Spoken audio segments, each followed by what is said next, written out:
Le conflit entre l'Iran et les États-Unis de Trump s'embrase. Mais quelles en sont les causes? Eh bien, cette, offensive, on ne peut pas dire autre chose, de Trump n'est pas du tout liée à un incident. Ce n'est pas du tout, une improvisation de sa part. Et encore moins, je le dis, lié par exemple à ce qui met en évidence, à savoir le lancement de l'exercice de ce missile. Pas du tout. Qui ne contrevient en rien du reste, le fameux, accord et la résolution qui avait été enregistrée aux Nations Unies de 1931. Non, ce n'est pas cela. Ce qu'il y a, c'est que Trump est lié dans son programme, par son programme électoral, par ce qui le soutient, par sa personne même, sa personnalité, à la stratégie locale de Netanyahou. Et que, je crois que Netanyahou, il y a cela quelques jours, s'est encore adressé au peuple iranien en lui demandant de se séparer de son gouvernement, de ne pas soutenir ce qu'il appelait un murder mass,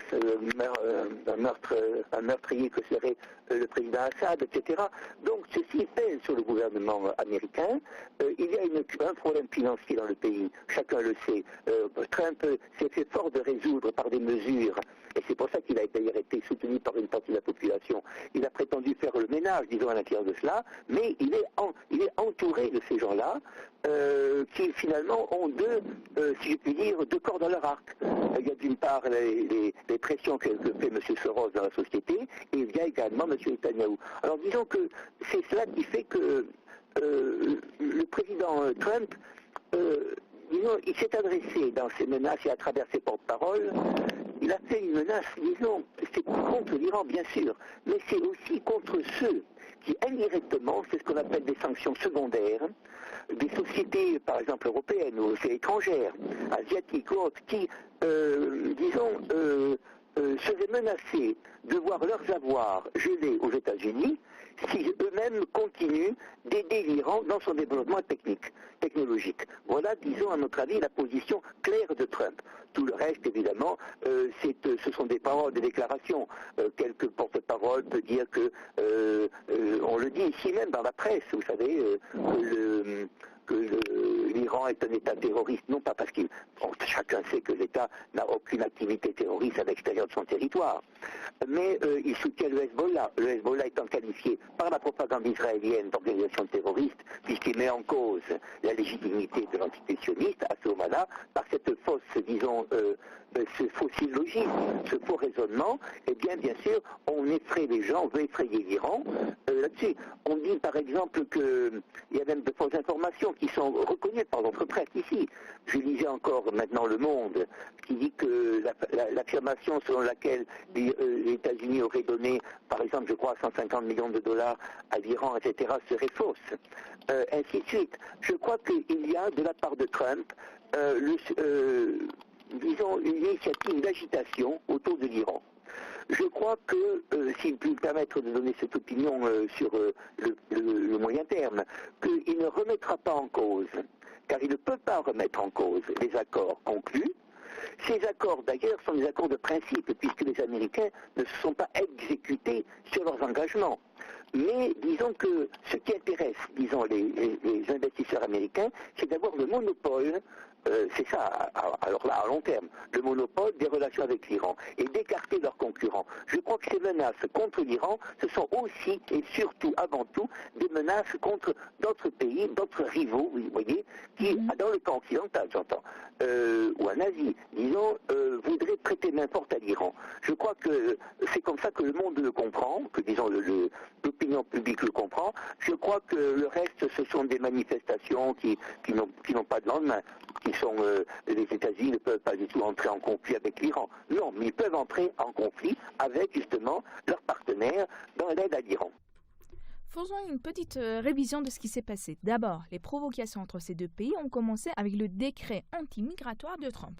Après cela, le 31 janvier, l'Iran a commencé des exercices militaires de défense sur son territoire.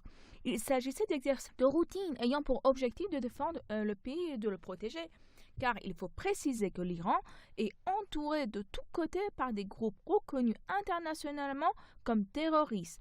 des groupes tels que Al-Qaïda en Afghanistan, Daesh en Irak et en Syrie, ou encore les divers groupes terroristes actifs en Turquie ou au Pakistan.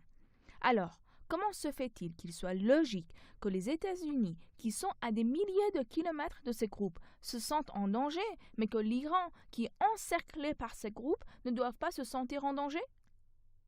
Et puis, abstraction faite de toutes ces considérations, le programme balistique de l'Iran n'est-il pas de nature purement conventionnelle et ne s'inscrit-il pas dans le cadre de sa doctrine de défense? Eh bien, il faut répondre en effet très nettement. Il s'agit d'un fait. Ce à quoi s'est livré l'Iran est tout à fait un exercice tout à fait légitime à l'intérieur, comme vous dites, de ses frontières.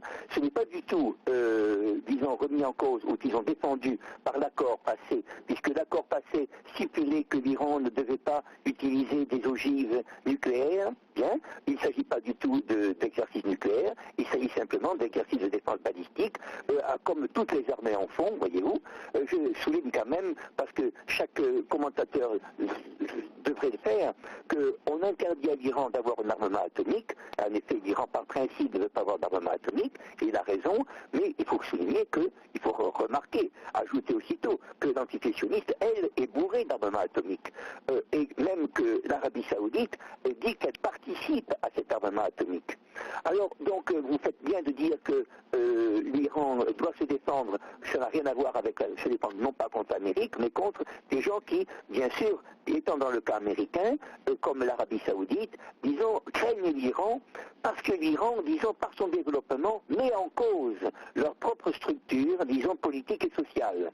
Ça, c'est vrai. Disons, c'est pas qu'ils craignent, ces gens, les Saoudiens et leurs alliés craignent les mouvements à l'intérieur de leur pays, qu'ils veulent, disons, couvrir leurs difficultés par des aboiements, permettez-moi d'employer l'expression, contre l'Iran. Ils le font à Bahreïn, ils le font au Yémen.